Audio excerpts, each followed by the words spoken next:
चलिए, अब आज के इस अध्याय में हम जानेंगे भाषा और लिपि के बारे में।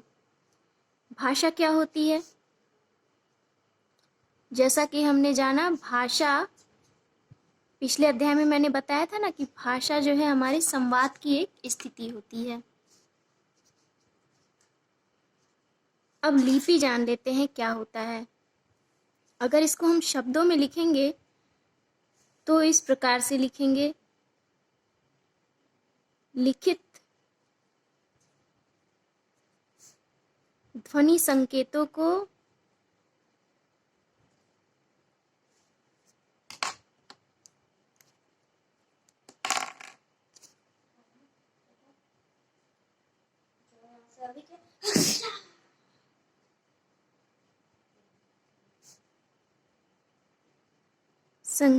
को लिपि कहते हैं।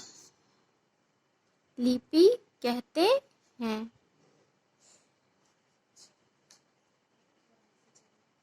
भाषा को अर्थात मतलब भाषा को लिखने पर जो प्रयोग किया जाता है उसको लिपि कहते हैं। यानी लिखित रूप से जो हमें जो भी साक्ष्य प्राप्त होते हैं वो क्या है? एक तरह की लिपि है। तो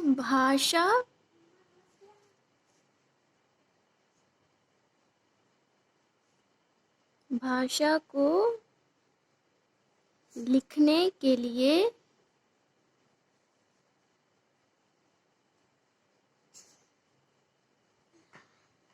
लिपि का प्रयोग होता है।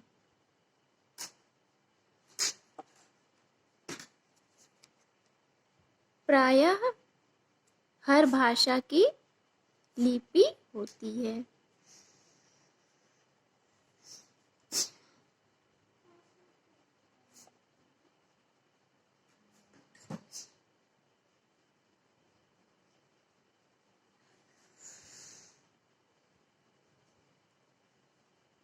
लिपि होती है। अब ये लिपि कौन कौन सी हैं? पहले नंबर पे हम देख लेते हैं हिंदी।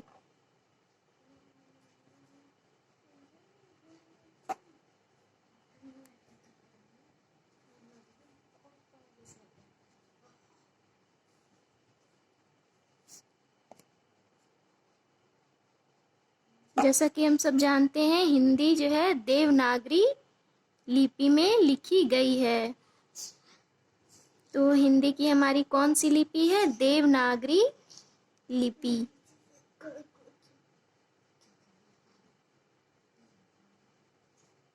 लिपि में लिखी गई है।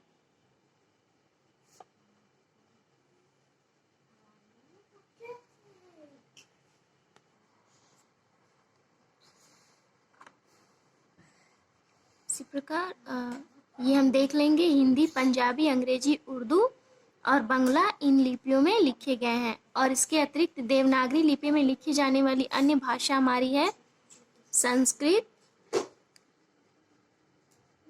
मराठी और नेपाली। ये याद रखिएगा कि देवनागरी लिपि में मराठी, नेपाली और संस्कृत भी है। अब चलिए हम थोड़ा सा जान लेते हैं देवनागरी लिपि के बारे में।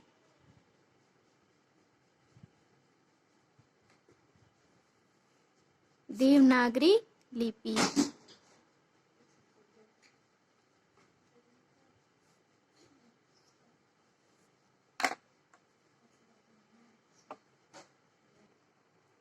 चलिए हम जानते हैं देवनागरी लिपि के बारे में।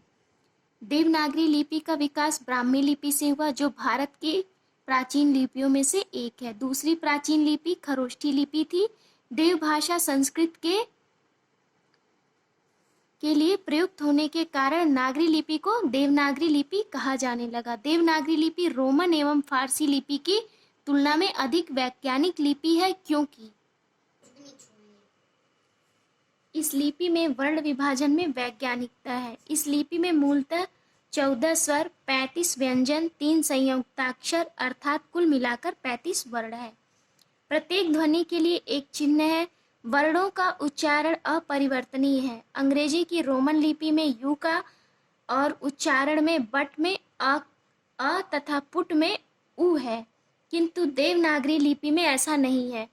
कहने का मतलब यह है कि देवनागरी लिपि जो है, जो लिखती है उसको वही पढ़ा जाता है और उसका उच्चारण कहीं भी बदलता नहीं है। जो एक जगह है वो आपको हमेशा मिलेगा, वो कहीं भी बदलेगा नहीं, इसलिए वो अपरिवर्तनीय है। उच्चारण एवं लेखन में एक रूपता है, जिस तरह से उसका उच्चारण होता है उसी प्रकार से वो लिखा जाता है।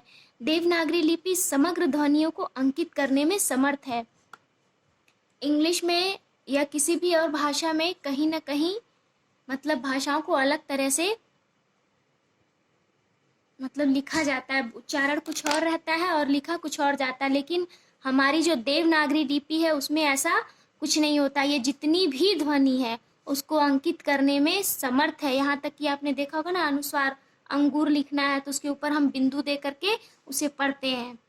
इस तरह से देवनागरी लिपि जो है जितनी भी ध्वनि है उसको लिखने में समर्थ है।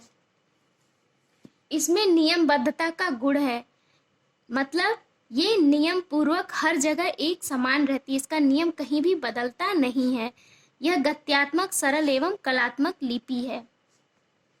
तो इस तरह से हमने लिपियों के बारे में जाना। हमारी जो देवनागरी लिपि है उसकी क्या खासियत है, वो और भाषाओं से इतनी अलग क्यों है, ये हमने जाना। अब आगे के अभ्यास में हम जानेंगे हिंदी का क्षेत्र, राष्ट्रभाषा एवं राजभाषा और हिंदी वर्णमाला। चलिए, धन्यवाद।